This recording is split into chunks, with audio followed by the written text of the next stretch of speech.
მოგესალმებით მეგობრებო, დღეს მინდა გესაუბროთ ერთ ჰორორ ფილმზე, საშინელებათა ფილმზე, რომელიც ჩემთვის ჰორორზე უფრო მეტად იყო ფსიქოლოგიური თრილერი, ფსიქოლოგიური დრამა, რომელიც რეალურად შეგვიძლია ზუსტად ესე გავიგოთ და ჩემი აზრით ზუსტად ისე გაგება, საჭირო ორი ნაწილი აქვს ამ ფილმს, ეს არის Smile, საკმაოდ ცნობილი ფილმია.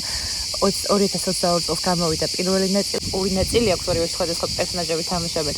დაკავშირებულია ორივე ნაწილი ერთმანეთთან, მაგრამ ცოტა განსხვავებულია ორივე. პირველ ნაწილზე მინდა გესაუბროთ ამ ვიდეოში, რომელიც არის თავიდან ბოლომდე ფსიქოლოგიური დრამა, ფსიქოლოგიური სცენარი, სადაც მთლიანად საშინელებები, ეს კოშმარები, ეს ცოტა ნაწილები, სადაც შემოდიან იცით როგორ არის, ძალიან ბევრნაირად შეგვიძლია გავიგოთ, უბრალოდ მე მინდა რომ თქვენ ერთად შევჩერდე, მოკლედ ყველა ნაწილზე, ყველა გაგებაში, ანუ როგორც სულიერ ნაწილზე, ასევე ფსიქოლოგიურ ნაწილზე და ასევე ზოგადად ჩემი მოკლედ ვერსიები შემოგთავაზოთ და ჩემი აღქმები. პირველ რიგში მინდა გესაუბროთ შინაარსზე, რა ხდება ამაში. აუცილებლად იქნება სპოილერი და ვისაც არ გაქვთ ეს ფილმი ნანახეთ და გსურთ რომ უყუროთ, ჯობია უყუროთ და მე დავუბრუნდეთ ამ ვიდეოს. მოკლედ ფილმი მიყვება ფსიქიატრს როუზს, რომელიც მუშაობს ფსიქოლოგ როუზს, რომელიც მუშაობს ფსიქიატრიულ კლინიკაში და არის ფსიქოთერაპევტი. ვიგებთ მალევე, რომ მას აქვს ბავშვობაში სერიოზული ტრავმა მიღებული, მას დედამისმა სუიციდით დაასრულა სიცოცხლე, როდესაც ის იყო 10 წლის, თუმცა მოგვიანებით ვიგებთ, რომ ისიც დამნაშავე იყო დედამისის თვითმკვლელობაში, რადგან ამ ქალბატონს ჰქონდა რეალურად ზედოზირება და 10 წლის შვილს თხოვდა, რომ დახმარებოდა და საავადმყოფოში დაერეკა, თუმცა არ გამოიძახა როუზმა ექიმები, რადგან დედამისის როგორც მოგვიანებით თვითონ ამბობს, მართალია მთელი ცხოვრება მიყვებოდა ეს დანაშაულის შეგრძნება და მაგრამ მან როგორც თვითონ ხსნის, მას დედამისის შიში ჰქონდა, ის ურჩხულივით ექცეოდა შვილს და ამის გამო მან აღარ დაარეკა კიდევ ერთხელ სასწრაფო დახმარების გამოსაძახებლად. მოკლედ ხდება ისე, რომ მოვლენები ვითარდება საკმაოდ უცნაურად, როდესაც როუზი იღებს ერთ-ერთ პაციენტს, გოგონას, მის თვალწინ იკლავს თავს, გაღიმებული სახით და სანამ თავს იკლავს ეს გოგონა ყვება იმაზე, რომ როგორ დასდევენ არაადამიანური ქმნილებები, როგორ დასდევს მას არაადამიანური ქმნილება, რომელიც რეალურად შეუძლია მიიღოს ადამიანის სახე, თუმცა არ იღებს, თუმცა ის არ არის ადამიანი. აშკარად ავლენს პარანოიდულ ნიშნებს, აშკარად აქვს სიკვდილის მოლოდინი და ხვდება, რომ ის აუცილებლად მოიკლავს თავს. ეს ყველაფერი დაიწყო მაშინ, როდესაც მის თვალწინ მისმა პროფესორმა მოიკლა თავი ასევე გაღიმებული სახით. როდესაც როუზი ეკავს დახმარების გამოსაძახებლად, როგორც კი ტრიალდება, თითქოს ამ გოგოში რაღაც შეიცვალა, იღიმის ამოცნაური ღიმილით და იკლავს თავს.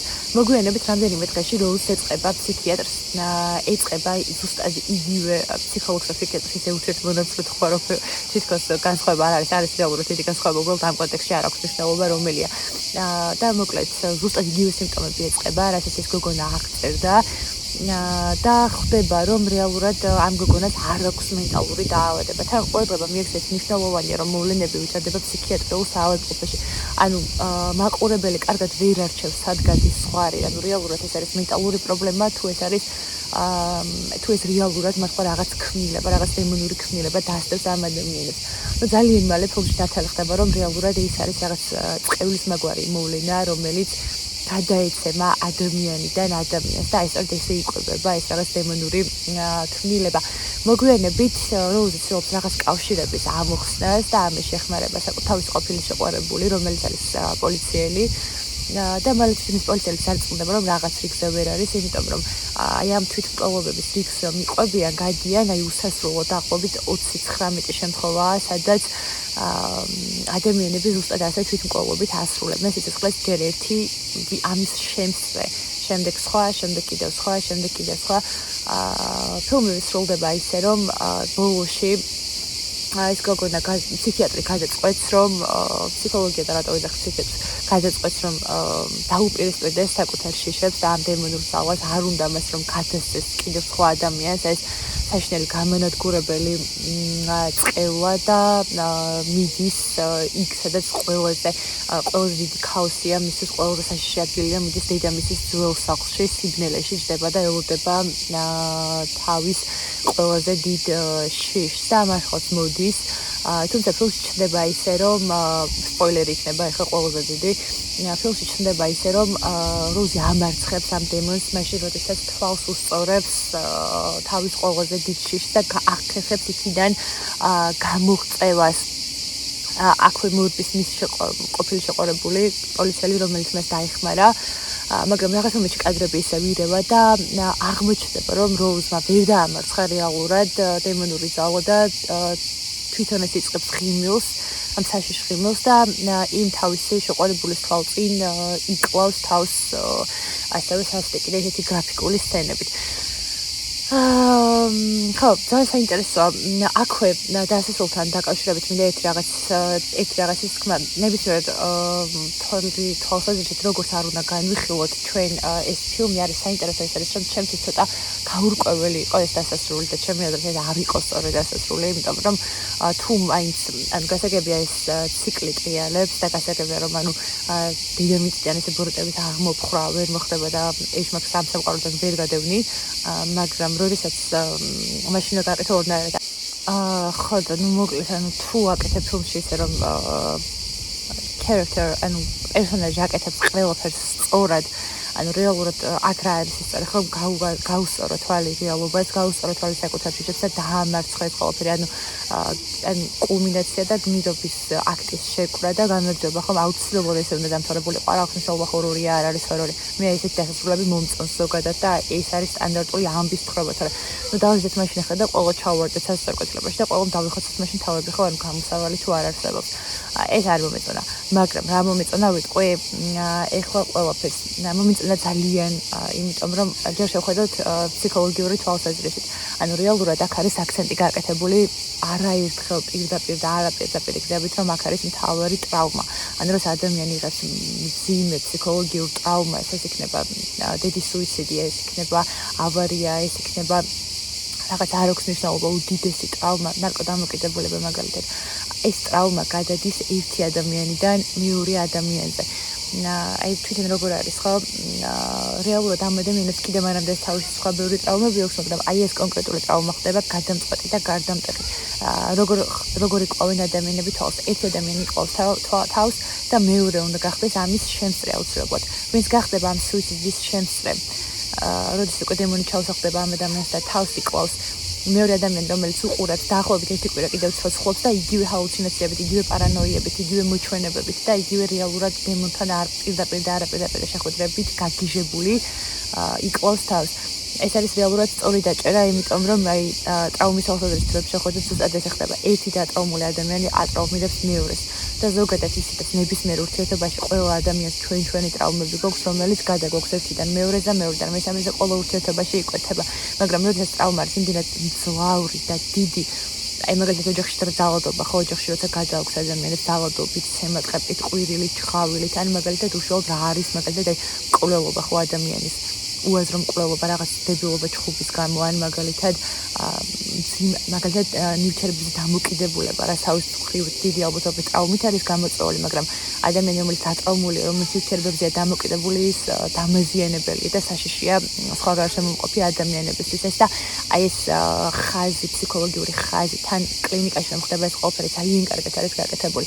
მეორე ნაწილში კიდე ცოტა ყველაფერი სხვანაირად არის, მაგრამ მე მაგალითად ამ ფილმს რო ვუყურე, პირდაპირ მიყვები რა, როგორც ფსიქოლოგიურ ტრავმას, უბრალოდ მეტაფორადაც, თითქოს როგორ თქვა, მხოლოდ ფსიქოლოგიურ მომენტზე შეიძლება აყურადღება გაამახვილო, რომ ეს თვითონ ადამიანის შინაგანი, როგორ თქვა, არ მინდა ეს ყველაფერი, მაგრამ ჩვენი გაფუჭებული ხასიათი, ბუნება, როგორ აზიანებს სხვა ადამიანებს და როგორ იკრება ციკლი და თუ ძალიან დაგვიანებულია და თუ ძალიან დატრაუმულია ადამიანი, მე ის ადამიანი აუცილებლად ატრაუმირებს სხვა ადამიანებს მის გარშემო და პრინციპში საქმეც ამაშია.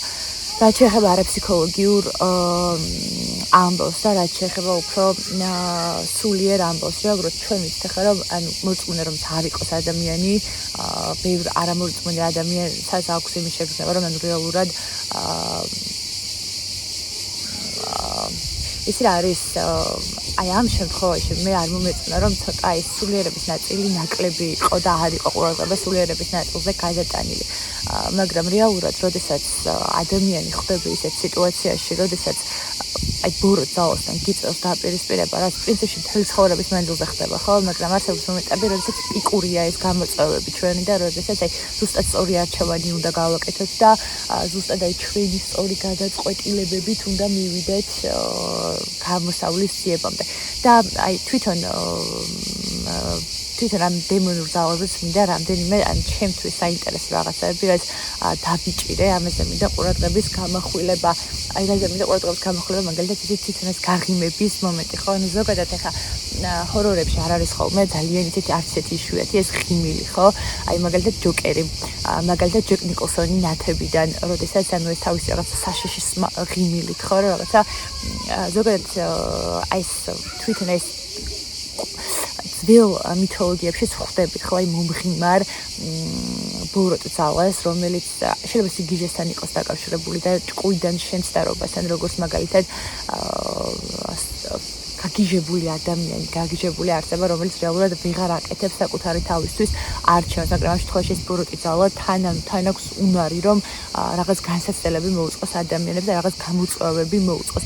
აი ამის მაგალითია, მაგალითად ძალიან კარგი რომელიც აი ძველ ზღაპრებში არა უფრო მითოლოგიაშია გამოხატული მაგალითად პაზუზუ ხო რომლის ფონზეც მე შეიქმნა ლაბუბუ ეს გაღიმებული ეშმაკი აი მაგალითად კიდევ არის აქ ეს ზოგადად ლაბუბუ გამოვიდა 2015 წელს მაგრამ 2022 წელს გამოვიდა ეს ფილმი. შეიძლება ახლა რაღაც აქედანაც აიღეს ინსპირაცია, რომ ეს მაგრამ ზოგადად არის ბევრ ან ზოგადად ხალხურ სიბრძნეში ძალიან ბევრ რამ არის შემონახული, ხო, მაგრამ აი ეს მომცინარი, მომღიმარი ბოროტი ძალა, რომელიც ერთი მხრივ შეიძლება ჩავთვალოთ ისე როგორც თვალს გიხვევს და გატყუებს და მეორე არის ძალა, რომელიც მეორე მხრივ შეიძლება იყოს აღქმული ძალა, რომელიც